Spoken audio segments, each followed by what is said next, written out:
রংপুরের লোকেরা আমরা সবসময় পিছিয়ে পড়া। কেন পিছিয়ে পড়া? আমরা তো সঠিক জিনিসটাই বুঝি না। যখন বিএনপি গভর্নমেন্ট আসবে তখন আপনারা করবেন জাতীয় পার্টি, যখন বিএনপি গভর্নমেন্ট আসবে তখন আপনারা করবেন জামাত। তাহলে কেমনে হবে? পাবেন কেমনে করতে? আমি কথাটা এই জন্য বলছি যে আপনাদেরকে বাস্তবটা বুঝতে হবে। বাস্তবটা না বুঝলে আপনারা এগুতে পারবেন না। আজকে আমাদের প্রধানমন্ত্রী জনাব তারেক রহমান, উনি তো নর্থ বেঙ্গলের মানুষ, তাই না? বাড়ি তো বগুড়া। তিনি আজকে আমাদের প্রধানমন্ত্রী, তার বাবা প্রেসিডেন্ট ছিলেন, তার মা প্রধানমন্ত্রী ছিলেন। তিনি এই এলাকার জন্য কাজ করতে চান। এই যে দেখেন আমাদের নেতাদেরকে দায়িত্ব দিয়েছেন, এখন এই নেতাদের দায়িত্ব হবে তাদেরকে হেক্টিক কাজ করে রংপুরের জন্য, রংপুর বিভাগের জন্য উন্নয়ন বিষয়গুলোকে সামনে নিয়ে আসা, তাই না? আমি পরপর দুইবার কেন আসলাম, আমি প্রোগ্রামটাতে কেন আসছি?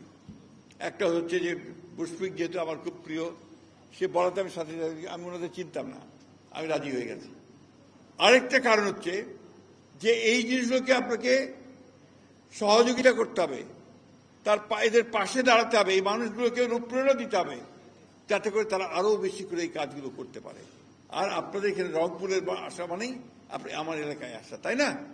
তো এই জন্যই আমি বলছি যে আপনাদেরকে নিজেদের পায়ে নিজেরা দাঁড়াতে হবে এবং সেই দাঁড়ানোর চেষ্টা করতে হবে।